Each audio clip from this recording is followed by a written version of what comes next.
So you are the founder of Core Therapy. Tell me more about yourself. I signed up for reflexology, aromatherapy, massage, shiatsu, and none of it really gave me what I wanted. I did the acupuncture and it worked. Direct, fast and provable. Put a little advert saying, would you like to train in China in acupuncture or tweenar or cupping therapy? And the kidney system and the meridian might be low of energy because they've got a blocked neck. Yeah.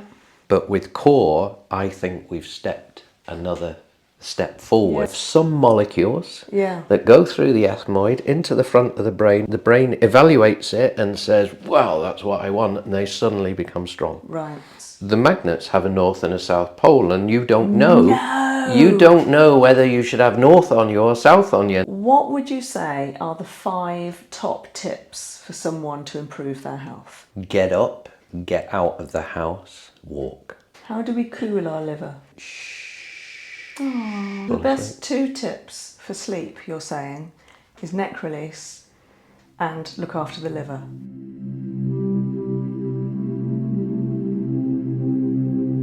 Okay, John. Hello. So you are the founder of Core Therapy. Yeah. Which I'm very excited about because I love Core. Okay. And this little chat is me trying to find out a little bit more about you. Mm-hmm. So you as a person, first of all, tell me more about yourself. I was a school failure completely, apart from sports. So the only thing I could really do was sports. I left school with a biology O-level and an art O-level, and everything else was just not even worth talking about. So I struggled for the first few years. I washed up as my first jobs in cafes, and I joined the army to be a man. Yeah, and to be a man. Yeah, I felt like I wasn't really a man. I was 17 years old. Okay. And that kind of started my career in core therapy, strangely enough. Because I don't believe there's any negative experiences. I always believe there's learning experiences that build us and change us to going in the future. So I went in the army and kind of failed at that. After 6 months, I picked the paratroopers because they were the toughest and I wanted to be tough, but it didn't quite work. And then I realised I wasn't tough, so I decided to join a karate club when I came back, and I became a junior national champion in 1983. Wow. And then... How old were you then? Oh, that must have been, what did I say, 83, so 20. Okay. Yeah, 1920. And then 6 years later I became national senior free fighting champion. But the thing was, in between that, I found a book on these people called the ninjas. And it was one of those martial arts shops, and they had books that were covered in dust, and there was one book right in the bottom corner that no one had touched for years, and I pulled it out and went, wow, that's really interesting. That's psychologically, physically, spiritually, everything you could imagine that you really want to learn from traditional Japanese history. So in 1986, I saw a little advert for a ninja camp. This was before the Ninja Turtles and all that. And the first thing we learned was 1 hour of Japanese medicine. Wow. So now you start to see the path. Hang on, Japanese, not Chinese. Japanese medicine. Interesting. Yeah. So it was actually a mixture. This guy was an osteopath and he was a Japanese martial artist. So it was kind of a mixture of stuff with kinesiology. So it blew my mind away. It really, really blew my mind what we learned in 1 hour. And I was just like, wow, I've got to learn this. And that was the first time I felt my brain had engaged in anything that wasn't sport orientated. And I thought, I've got to learn this. So the first thing I did, I signed up for a kinesiology course, and then I signed up with this guy to do some spinal work and lymphatic work, and then I signed up for reflexology, aromatherapy, massage, shiatsu, and none of it really gave me what I wanted. I'm not sure what I wanted at that point, but I wanted something strong. So all of these courses were UK? Yeah. Right. Yeah. And in the job that I was doing at that time, I was travelling around the world looking after computers and flight simulators. And what happened was I got a job in China, and I arrived and my boss said, I hate it here. That we did two-week stints, and my first arrival was, when I arrived, my knee had swollen up. And just as about an hour before I got on the plane, I talked to one of my martial arts students, and he said he's going to learn acupuncture. And I'm like, oh God, I don't think I would like sticking pins in people, because I don't think I want anyone to stick pins in me. But when I landed in China with this swollen knee, I decided I'm going to have acupuncture. So I went to the doctor at the company, and I said I want acupuncture on my knee, and he said, okay, we'll send somebody to you. So that night, a guy called Professor Jiao knocked on my door, and he came in and he said, I'm here to do acupuncture. So he did this is a long story short, okay? So he did the acupuncture, and it worked. The swelling went away, and I was like, wow. And we were sat in a room a bit like this, and he's just sat there minding his own business. I said, can I ask you some questions? And he said, yeah, of course. I said, can you explain to me this yin and yang thing? And then he gave me the answer, and then I asked him another question, then I asked him another question, because Japanese theoretical traditional medicine is effectively the same as Chinese, very, very, very similar. So he said, you seem to know a lot about Chinese medicine. And I said, well, I haven't really studied any Chinese medicine, but I know a bit about Japanese medicine. And he said, why don't you train with me? Oh. And I said, with you? And he said, well, with my training centre, it was called, now I can't remember, something like Training Centre of Traditional Chinese Medicine. It was the biggest foreign training organisation in Beijing at that time. Wow. And he was the director of foreign training. Ah. So I was just like, wow, He was the perfect person to have come and treated yeah, your knee. exactly. So I said, oh, who else is training? And he said, 2 doctors, one German doctor and one Pakistani doctor, and you could be the 3rd person. I said, so what do we do? And he said, well, in the morning you go to a hospital and you meet, up to 50 clients, and you follow a doctor, and the doctor says, yeah, look at the tongue says this, and so you need to put needle in there and a needle in there, and then in the afternoon we went for theoretical understanding, and it was only a month long, but the intensity of the course, when I calculated it later, because later I got invited to teach at university, which was a shock to me because I never even qualified at school. So for me to end up in university teaching is a little bit out there somewhere. But I realised how little they learn at university. I mean, it's nearly nothing.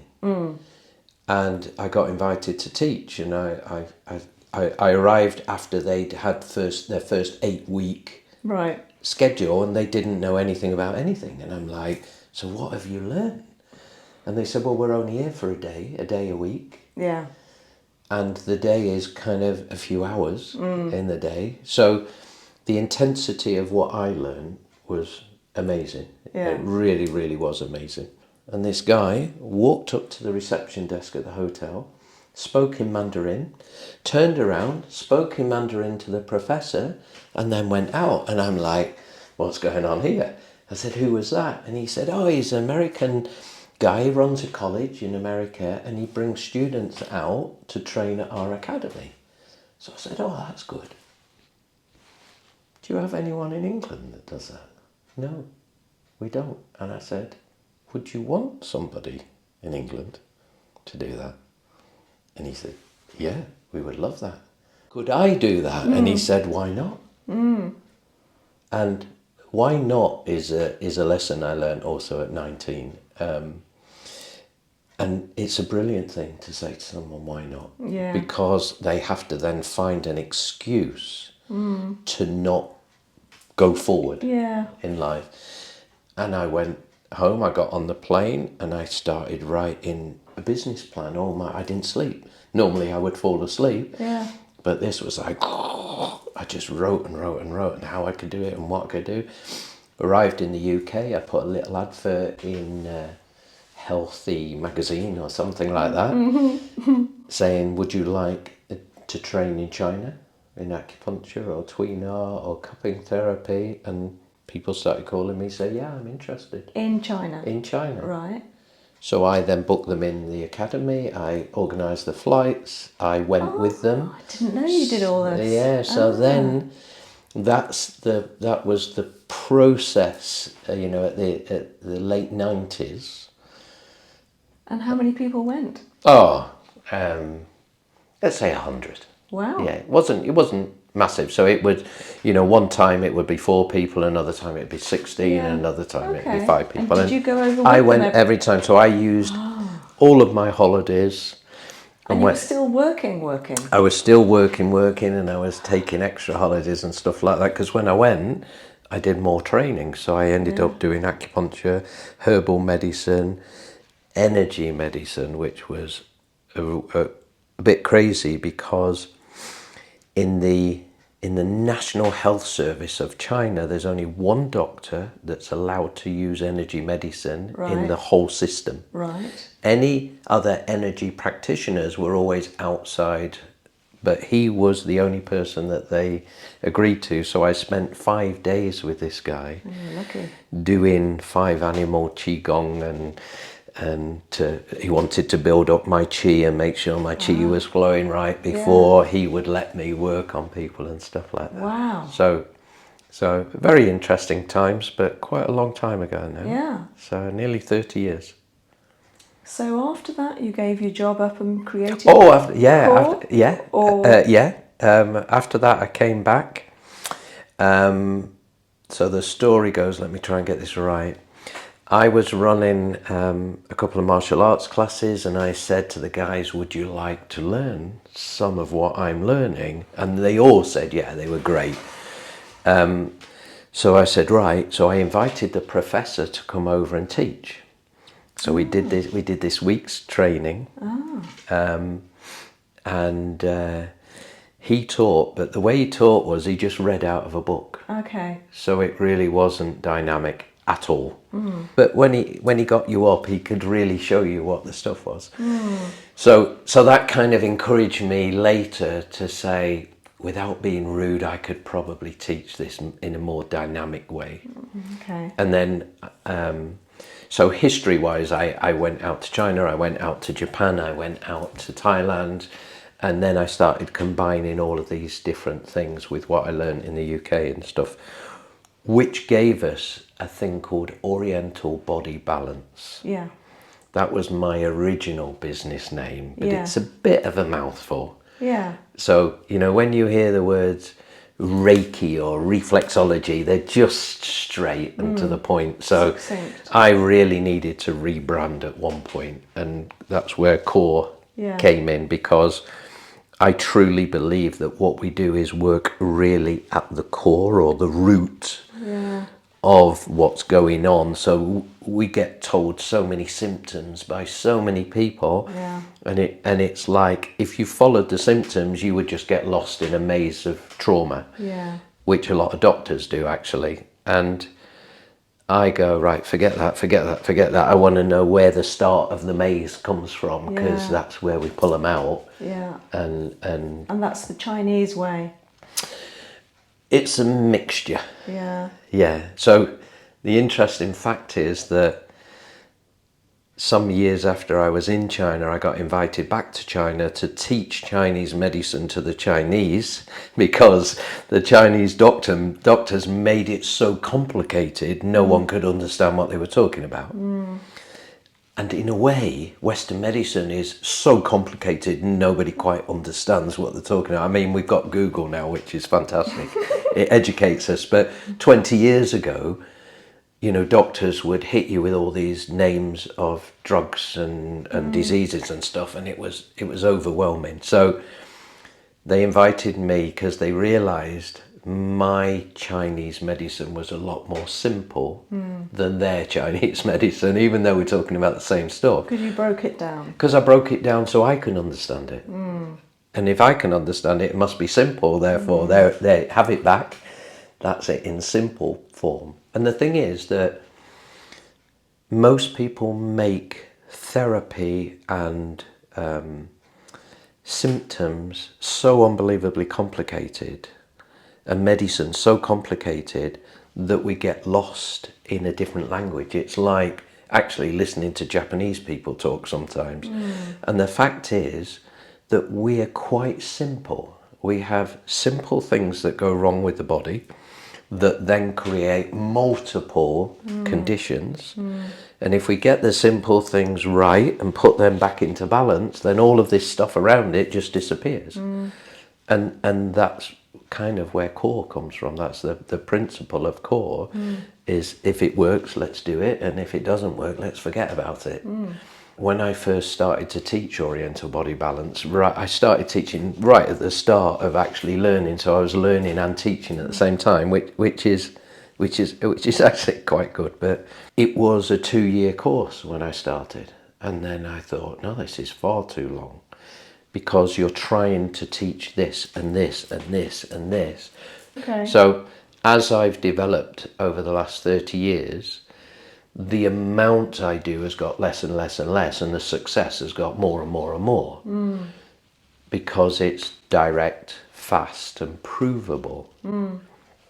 And then I go to myself, why are we teaching all this other stuff? If you only use it once a year or once every 2 years, is it really worth the effort of learning it? Because you probably forget it anyway. Because if you're not using it very often. exactly. Any student, I think, learns 50% of a course. They might pass the exam at the end of it, and you say, yeah, you've passed, but their real knowledge of what they're doing and how they do it is probably down at 50% somewhere. Right. So they've got to experience lots of people coming in, and also everyone's energy is different, everyone's vibration is different. So I give you and all the other students my focus and how I deal with it, but that's not you. So you will take bits that really resonate with you, and they'll my work clients, because my clients might be different to exactly your clients. exactly That's the second thing. So that's you first. There's you who resonates differently, and then there's the client who resonates differently. So if you said to me, my client has this, what should I do, John? I'll go, well, you could try this and this and this, but you have to find it. It's no good asking me, because it kind of doesn't work like that.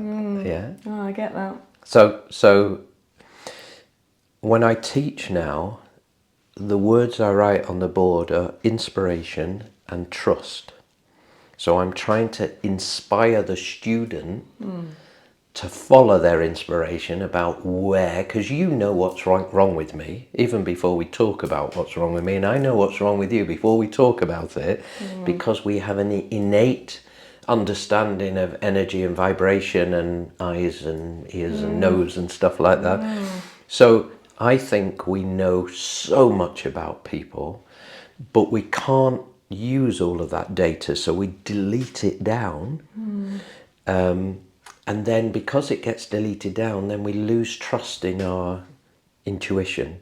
So I want my students, especially if I'm teaching German people, sorry to say this, but on their course they want 1, 2, 3. What do I do first? What do I do second? And I go, no, I can't teach you that, because it depends on the client and what you feel. It could be 2, 3, 1, and it's like, wow, that's difficult. Yeah. So it's interesting. So the last group I taught were mostly German. So I teach in Mallorca now. If you grasp the concept that this is intuitive. I'm going to give you some tools and you can use them when you like, but it's intuitive. So we use the muscle testing diagnostics to prove things, but then there'll be something that feels wrong, looks wrong, just seems wrong, and then you have to go to that to find out what it is. Yeah. And that's where your intuition comes in. If you follow the protocol, you will miss things. The protocol's brilliant and it works on most people, but you have that protocol and around it you have all of this intuition. Yeah. And to use that, you've got to trust yourself. Yeah. And that's where people kind of go a bit wrong. Yeah. So if I'm lying and I walk into, let's say, into my partner, they'll have a feeling that I'm lying about something. Yeah, even before I say anything. Because there's all of this communication going on continuously, kind of thing. And that happens with clients. Clients come in and say, I'm suffering with back pain, fatigue, migraines, dry mouth, and some skin problems. And you're like, well, okay. If you went into a doctor with a list like that, they're going to go, right, maybe this person's a bit depressed or something. So, are you depressed? And it's like, no, that's true. That's what a lot of us suffer. We don't suffer with one thing. We suffer with a spider's web of all things. And our job is to get around that and say, is there anything that affects all of these things? So Chinese medicine or Oriental medicine is looking at all of those things. So when you go and you look at like a kidney imbalance, there's lots of things that affects that could tick all of those things that they've come in to you. Yeah. So then you look and you go, this person has a kidney imbalance. Yeah. First question is why? Do they have a musculoskeletal fault that has led to that? Right. Yeah, so you don't, if I was just doing acupuncture, I would then go and stimulate maybe the kidney system, but that might not be the answer. The kidney system and the meridian might be low of energy because they've got a blocked neck. Yeah. And that's not supporting the function of the kidneys. So when it's clear, my back's supported, now I've got good function of my kidneys, I don't have all those conditions. So potentially it's not a kidney imbalance, which is traditional Oriental medicine, but with core, I think we've stepped another step forward into modern thinking and said, actually, why is there a kidney imbalance? And not just accepting it.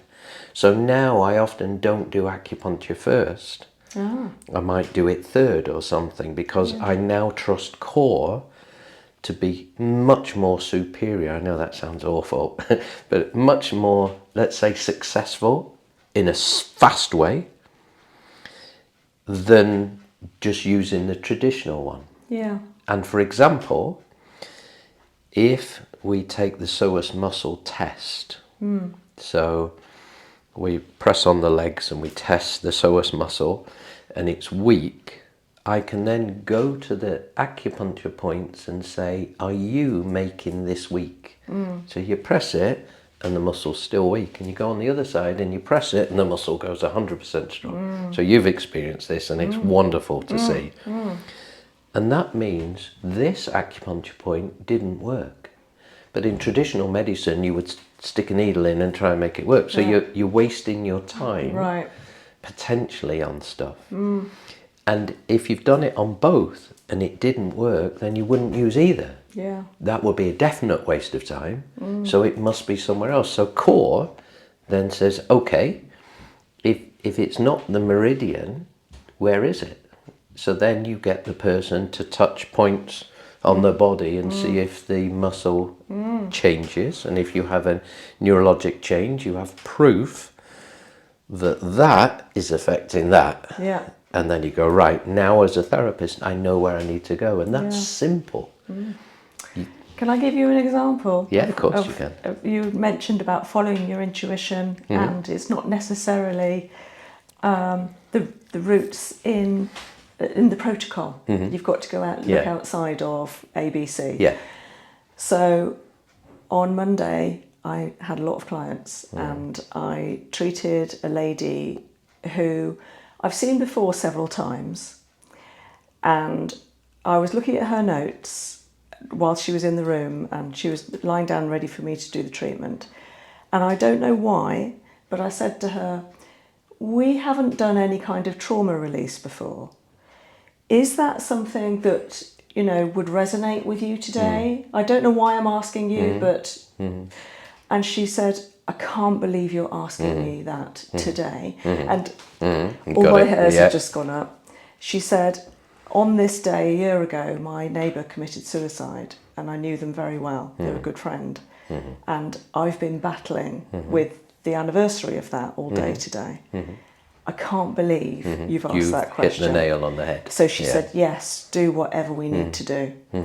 And I tested her. It was stored in the body. We did all the eyes in distortion. We did the trauma release. And then I retested and it was gone.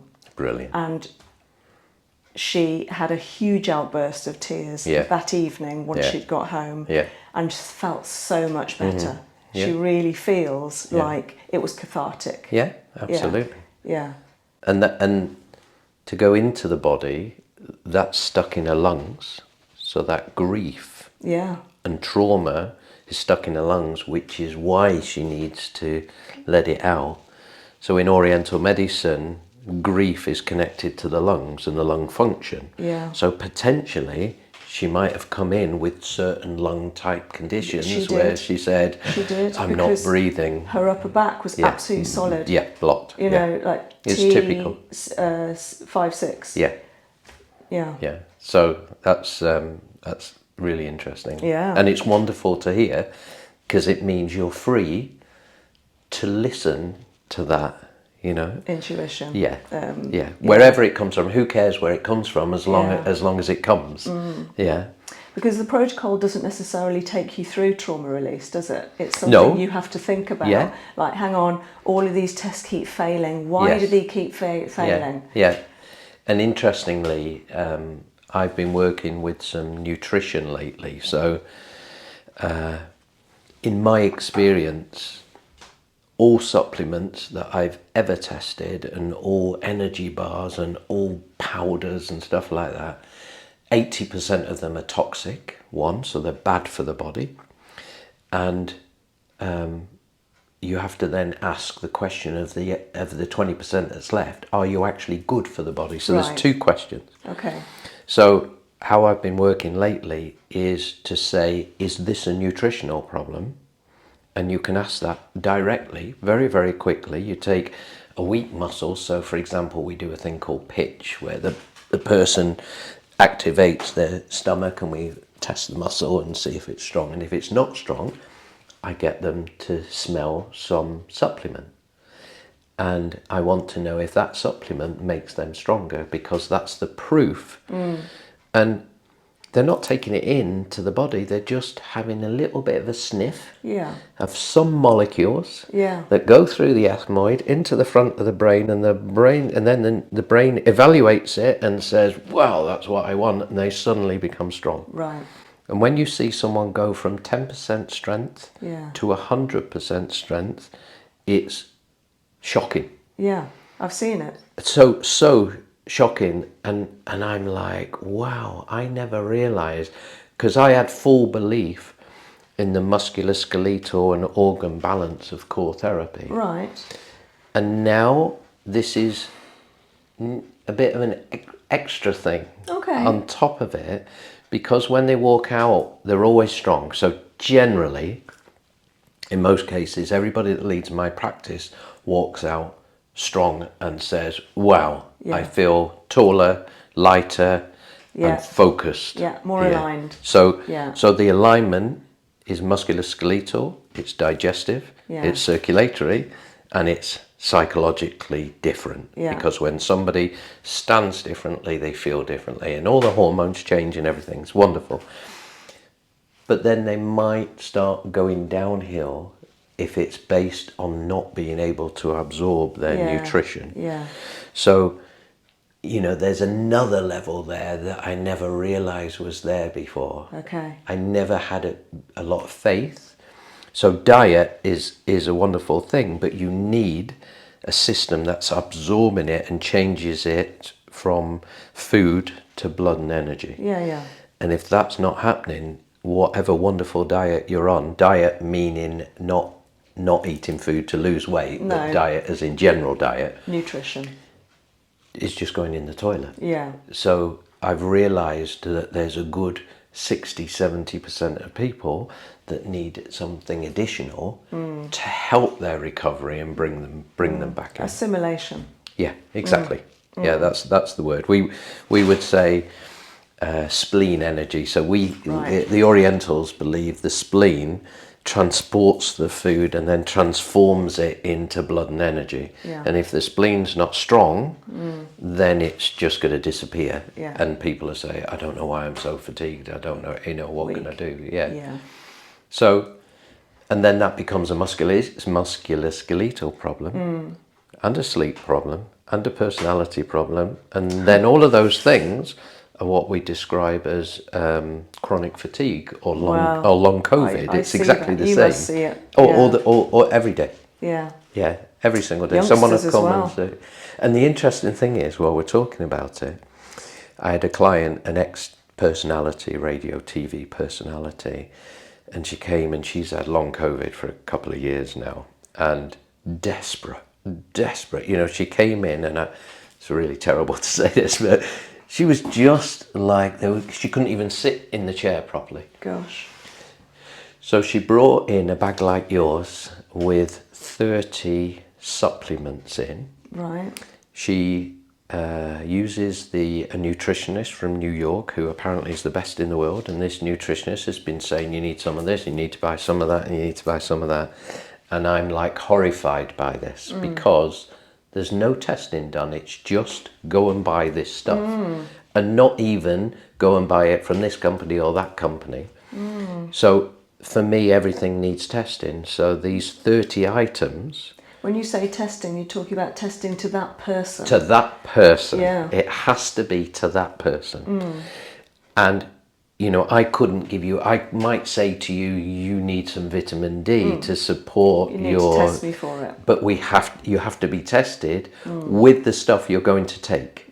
Not my stuff. Yeah. Unless you take my stuff. Do you know what I mean? So she came in with these 30 items and the bag was full. And I went, oh my good God, do you take that every day? And she said, yeah. Why? And I said, well, nothing. Let's just see how we go on. So I blindfolded her. And I asked her body a question. I said, is this toxic to you? Oh, gosh. So we take a strong indicator muscle. For example, it was her leg, but I used my arm, right? Yeah. Hold that up, strong. Great. Now I've got a baseline and a feeling for her body. Blindfolded, sniff this. 1. You see, literally, she was like, what was that? And I said, let's go through the whole of it. Yeah. And then I'll unblindfold you. And she said, why are you blindfolding me? I said, because we all have connection to things.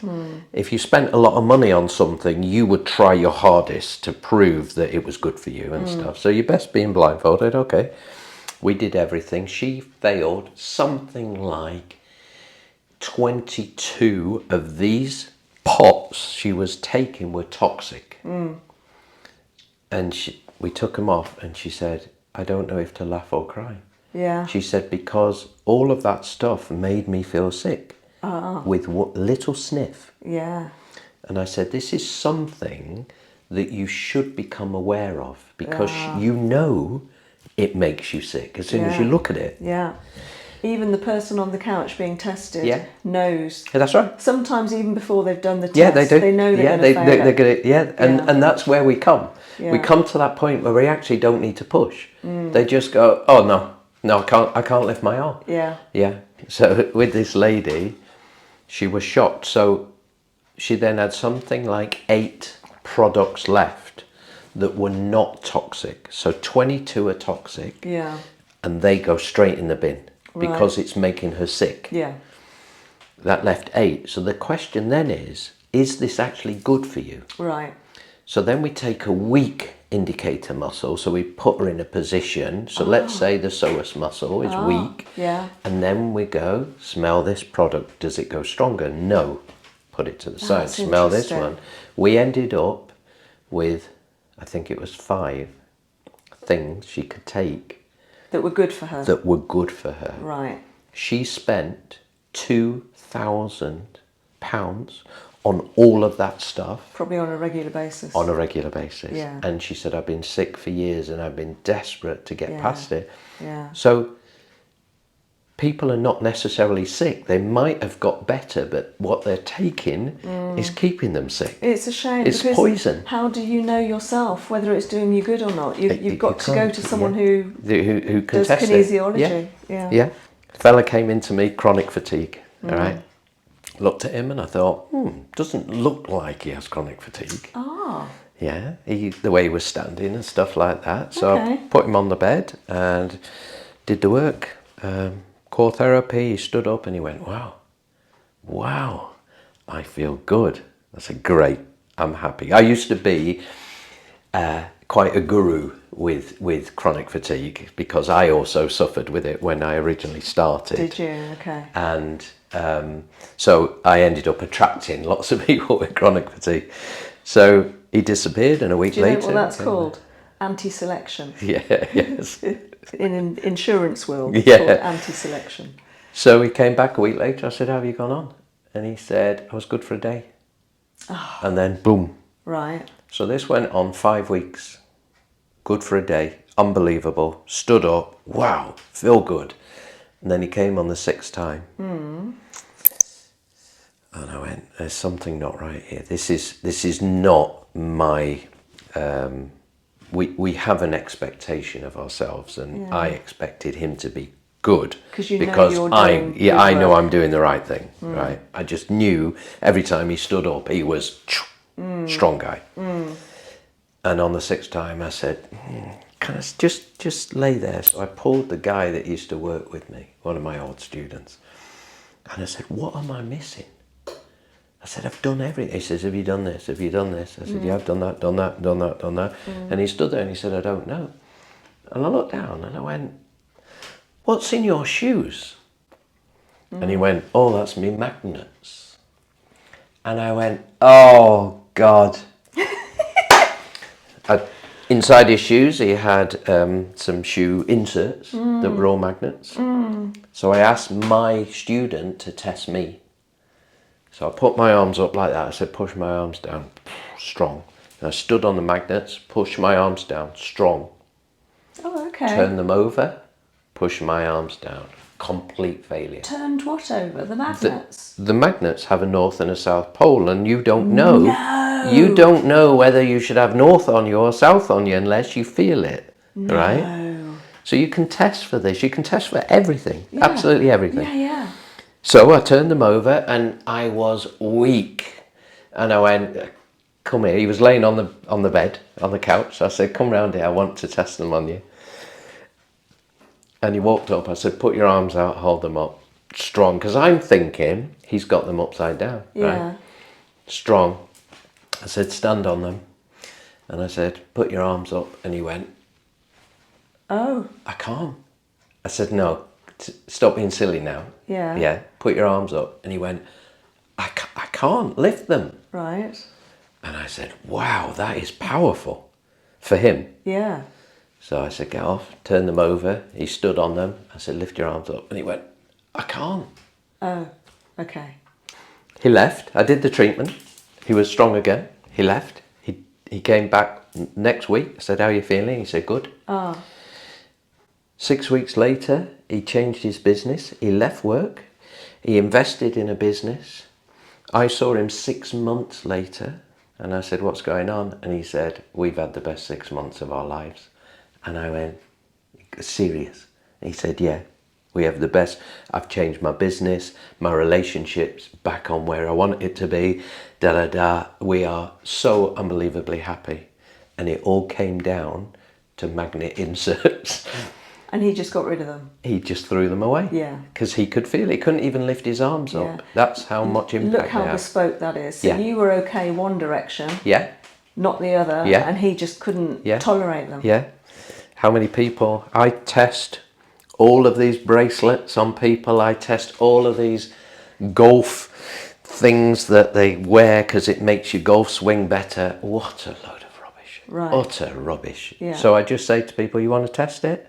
Yeah. You know, and they go, well, I paid £150 for this. I Yeah. said, we don't have to test it if you don't Yeah. want, Yeah. but I want you to take it off while I'm doing the treatment. I test people's Apple Watches. Yeah. Yeah. All of it. All of it, yeah. They're sleeping with their Apple Watch and then they go, you know what? It says my sleep's good, but I don't feel good in the morning. Yeah. I don't know what's going on. And it's like, well, try it without your watch. And a week later they said, I'm sleeping better. Oh, I wonder why that is. Zoom, zoom, zoom. Yeah. So, Okay. I want to ask you, what would you say are the 5 top tips for someone to improve their health? Oh, you could have asked me that before you asked me that. Oh, okay. I could have prepared myself. Have a think. Top tips. Right. Number 1. Get up, get out of the house, walk. Yeah. When you walk, look at all the chimney designs there are in Britain or the world, wherever you are. Look at the roof designs of houses, look at the chimneys, okay? Then you'll never feel depressed because your energy is always up and not down. So when we look down, we become internal, yeah? When you go to a funeral, the people that are not crying are looking up and the people that are crying are down inside themselves. So if you want a bit more to be up and open, a bit like a tree, you've just got to walk around with your head up. Of course, mind that you don't fall over anything. Yeah, don't be crazy. But have a look and have a look. Have a look, have a look. And people miss what's going on in the world because they live in their little world instead of their big world. And that's only a posture, yeah. Yeah, or they live in their phone and then they fall down a hole. Well, because again, it's looking down. It's the neck angle, isn't it? Yeah, it's the neck and the head that create the hormones, that create the feeling and the internal dialogue. So we call it, there's a lot of conversation going on in the head instead of being up and out going, well, what a wonderful day. Yeah. Isn't this beautiful? Yeah. And unfortunately, the phones, I was thinking of designing a phone holder that clicked over your ears and it put the phone there in front of you so you could actually look into it instead of down into it, because this creates, we have a world of, let's call it mental health issues, where everyone's kind of hurt and sensitive and we need to get them back out. You're right. Yeah. So that's number 1. Oh God, number 1, right. Well, your nutrition's very, very important. I see a lot of under-nutrient people. So typically someone would come in and say, my knees are hurting, I've got this thing in my hip, I'm carrying too much weight, I'm fatigued. And then you go and look at the blood and the blood's quite thin and not potent. So that all comes down to what we were saying before about nutritional absorption and stuff. I would eat your organic bio stuff, try to eat as much of that as possible and stay away from the processed food. That would be number 2. Typically over 40 years old, you probably need supplementation in your diet because unfortunately the quality of all food, whether it's organic or not, has reduced down somewhat. So we kind of need extra to keep us up and going. You've got to have a reason to get up and out. So this is psychological. It's about going, oh, I can't wait to do that. Yeah. Instead of I can't wait to see what's on the telly, it should be I can't wait to do that. So when you're up and walking, that means learning a new language or listening to a podcast or comedy or anything that gets you up and about. Like if it's a bike or something, plan a ride. I want to go there. Absolutely. And I can't wait. So on a psychological basis, we've got to get up and out, which gets us up and out, kind of thing. So that's 3. I think that's associated for me with being in nature.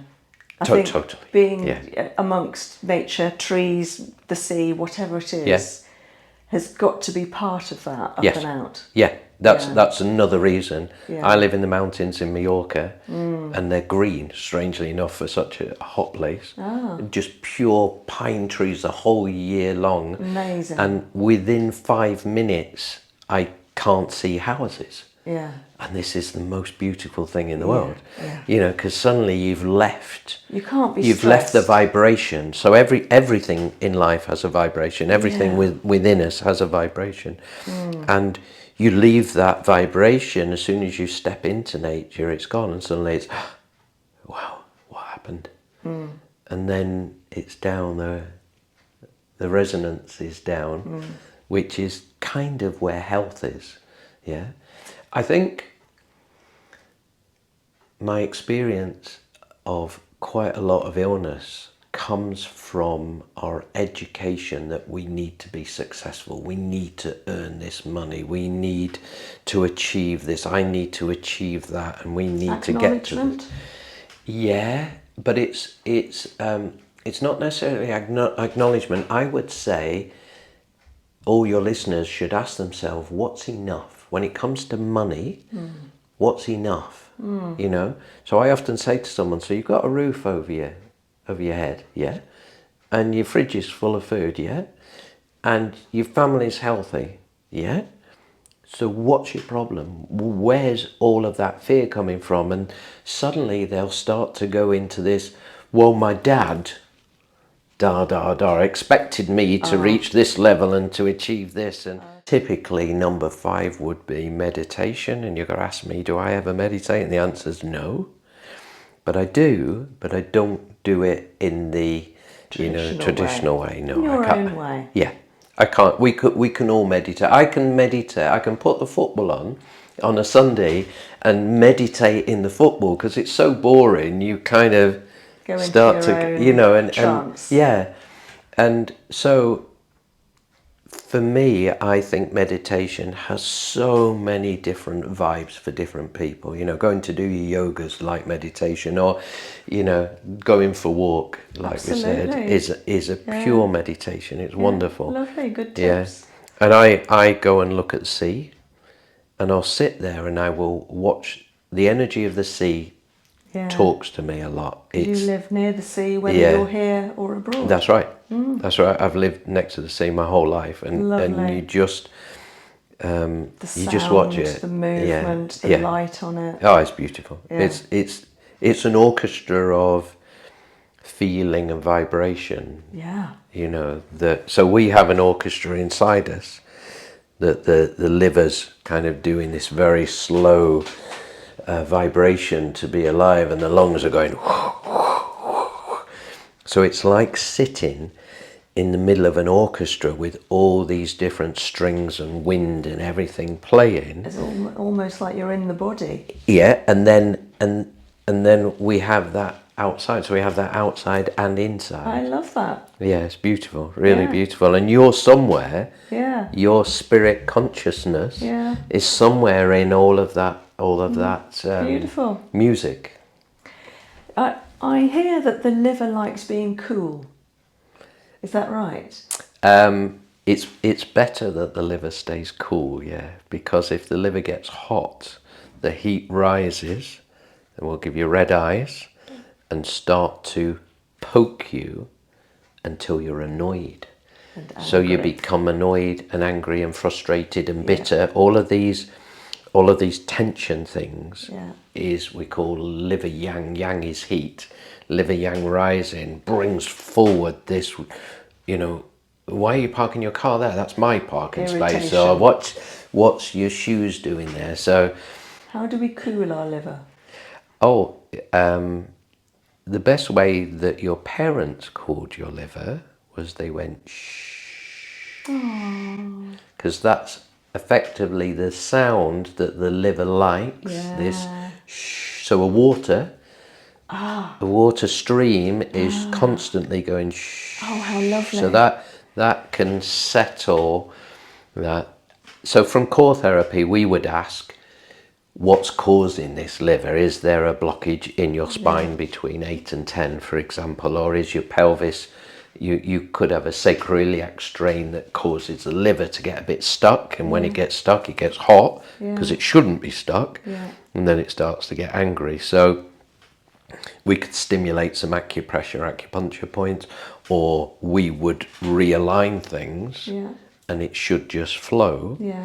But there's the strongest point is on the foot, kind of, if that's my big toe, the strongest point is just there above the main knuckle of the big toe, called liver 3.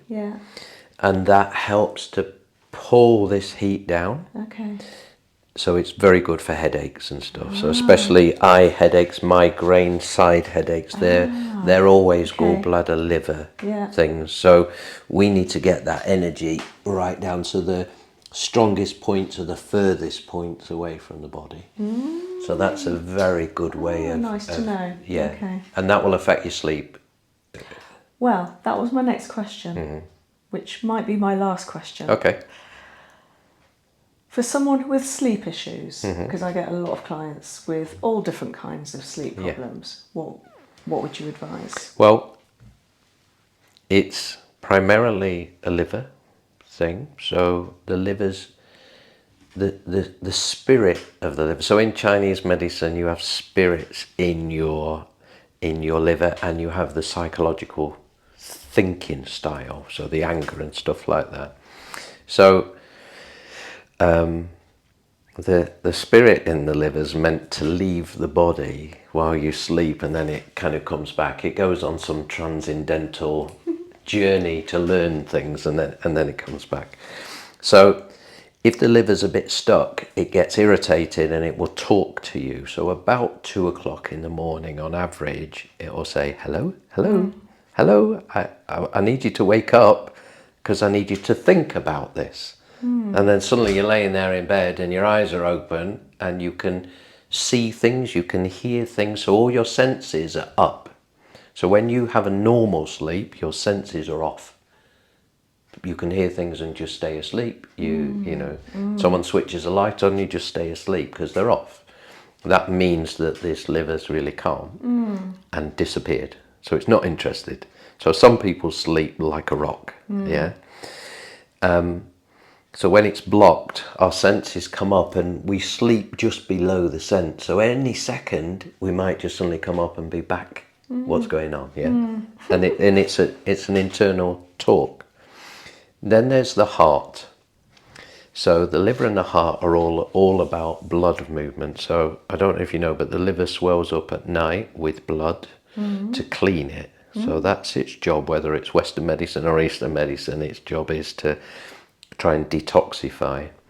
So they have this relationship about the blood. So sometimes there's not enough blood in the body, which is a spleen digestive problem that comes before the heart and the liver. And sometimes there's a lot on the mind, on the spirit, so we're under a bit of pressure. So consequently, this pressure never quite lets us go. And in terms of core therapy, the biggest thing is a blockage in your neck. All of these people, everybody has a blockage in the neck. The head's too heavy for this little pin that it sits on. And we get injuries. We get injuries when we were 3, we fell off our bike, and then we were 5, we fell down the stairs, and then when we were 7, our sister jumped on us, and all of these things. And then we come to 45 and we go, oh God, my neck's killing me, I don't know what I've done. Where actually it's just history and age. So it's not an age thing, it's an injury thing, but age brings it up. You can't hide it anymore. It's accumulation. Yes, exactly. So they're there with their shoulders, and these muscles are very short, and we have to open it. If her spine is so stuck, she can't let go. She can't let her body go. So this puts pressure immediately on her heart, pressure on her liver, pressure on her diaphragm, and everything becomes stuck. And she they can't get out of it. So then they'll start taking medication, but it's not a medication thing.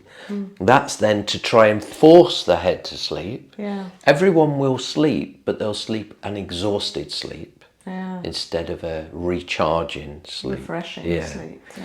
We need to take the pressure off the spine, and that comes by doing a neck release, a nice, easy, soft unwinding, not cracking. The best 2 tips for sleep, you're saying, is neck release and look after the liver. Yeah, that would be the simplest, fastest thing. Yeah. Neck release, absolutely fantastic. Before you go to sleep, I would probably also just say to yourself what's amazing in your life.